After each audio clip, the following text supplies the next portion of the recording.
Good afternoon, everybody, and welcome to another episode of Late for the Party on Anchor FM. I am your host, Melodious. Well, we're going to get into a word around the campfire about there's stuff going on the internet talking about that there's talks about a confirmation that there is going to be a Marvel vs. Capcom 4. Now, honestly, the source that it's coming from isn't very viable, so I'm only going to take it to face value when I see something actually coming out from the actual companies that are saying that it's a possibility that this is going to happen. And the reason why I feel this way is because, honestly, that I'm a fighting head fanatic, and trust me, playing Marvel vs. Capcom Infinite was horrible. Like, I bought it and I took it and I bought it and I took it back. Not even 2 hours of gameplay. So, I mean, and just for what they've done for the game, I mean, for something as Marvel vs. Capcom to be anticipated after Ultimate Marvel vs. Capcom 3 came out, it's one of those scenarios to where it's like, you know, you're not supposed to fail. Like, as good as Marvel vs. Capcom 2 was, the anticipation for 3 and what we got was bad enough. It was pretty bad. Even for the people that they had in, that they didn't really have many characters, they didn't have a lot going on, and then the moment they didn't have enough characters. So, not even 6 months later, here comes Ultimate Marvel vs. Capcom 3.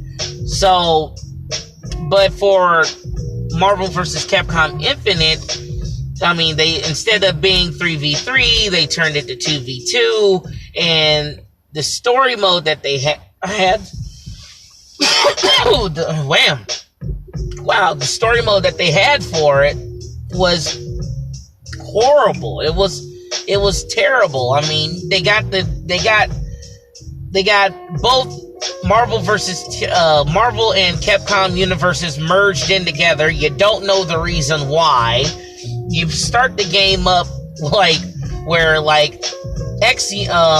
Mega Man X's universe is merged with Asgard, and it's like everybody on the team of Marvel, like all the good guys of Marvel and all the Marvel and Capcom good guys are all linked up together. They all know who they are. They all know their names and everything, and they're trying to fight Ultron, who's merged with Sigma. And he has, I guess, the reality and the time stone or some shit. So either way, it was piss poor. It was dry.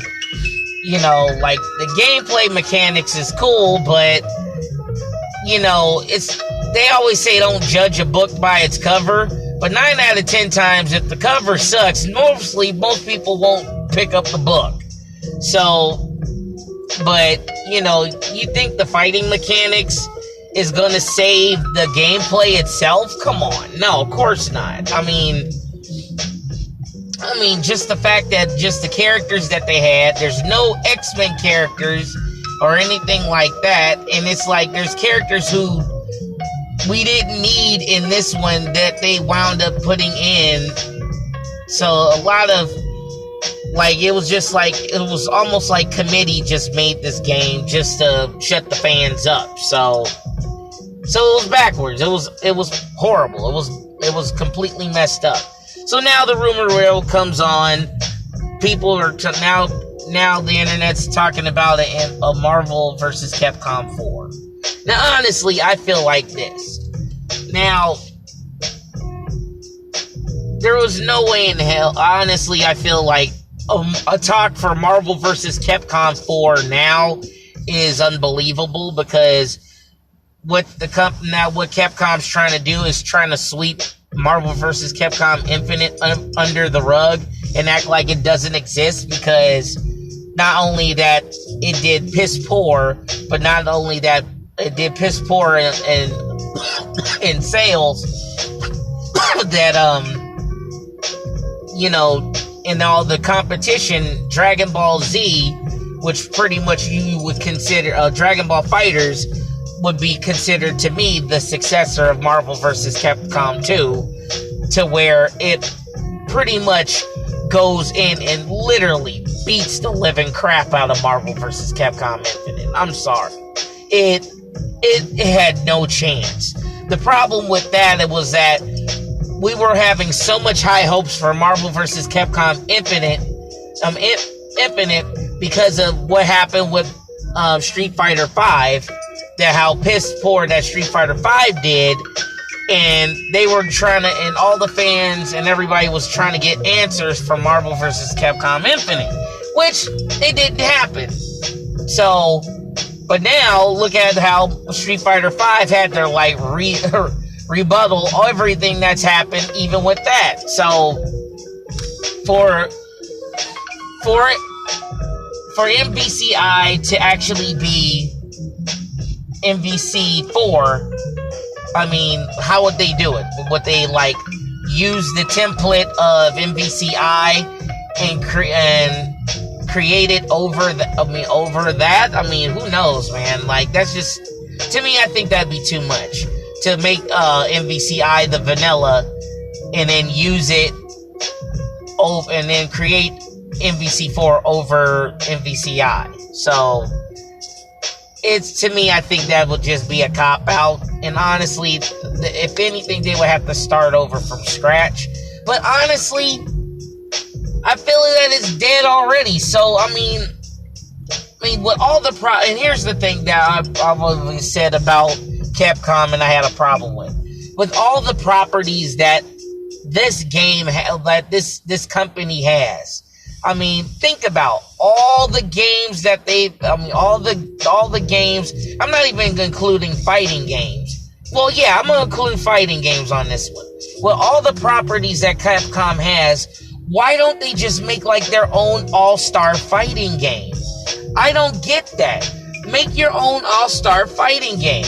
You have Asura, you have freaking Beautiful Joe, you got the crew from Darkstalkers, you can add Dmitry Maximov from there on there. You can add Plasma Swords crew. I mean, you got Cyberbot, you put Jen from Cyberbots on there as a fighting character. Why don't you add somebody else like whoever else was on that fighting game? I mean, it makes more sense to me. Or like, why don't you even put who else? Like, you got a lot of other folks that you can add on. And plus you can add more people to the fray. I mean, I don't get how they never decided to do their own all-star fighting game. Like, even if you wanted to put Ginsu and freaking Eddie the Knife or Eddie the Knife from freaking Captain Commando in there as well as playable characters. I mean, that makes sense. I mean, you can do so much, but you do so little with the properties that you have. I mean, shit. I mean, when are we gonna get Darkstalkers fighting game? When are we gonna get a Darkstalkers fighting game? I mean, that's been slept on for so long. I mean, shit, with everything that's going, like, you could use the old mechanics from Street Fighter 4 and start having them work on Darkstalkers. I could see the people that worked on Street Fighter 4 doing so much with Darkstalkers properties. Or something. I mean, it just makes more sense to me, but will they do it? I don't know. Is Marvel vs. Capcom 4 a sure thing? Probably not. Even if it is, it's not going to come out anytime soon. I mean, yeah, you talk about it now, but shit, I mean, you better get your A game up and make sure that sucker's polished and cleaned up and ready to roll before 2020. I mean, which probably won't come out till I honestly say if it is true, I'd say no later than 2021 or 22. Like, honestly, if I was the game developer working on that shit, I'm sorry, that son bitch is gonna need time. I'm talking about time. it's gonna need more time. I'm talking about before you even think about going beta or even sliding a demo, you're gonna have to take time. And I'm talking about the demo probably won't even pop out till like 2020. So that's how I feel about that, y'all. So this is an In My Mind segment about Marvel vs. Capcom 4. Honestly, it's crazy. I don't know. But either way, that's it for the In My Mind segment. This is Melodious from Late for the Party signing off. And as always, never ever be late for the party and keep that party going.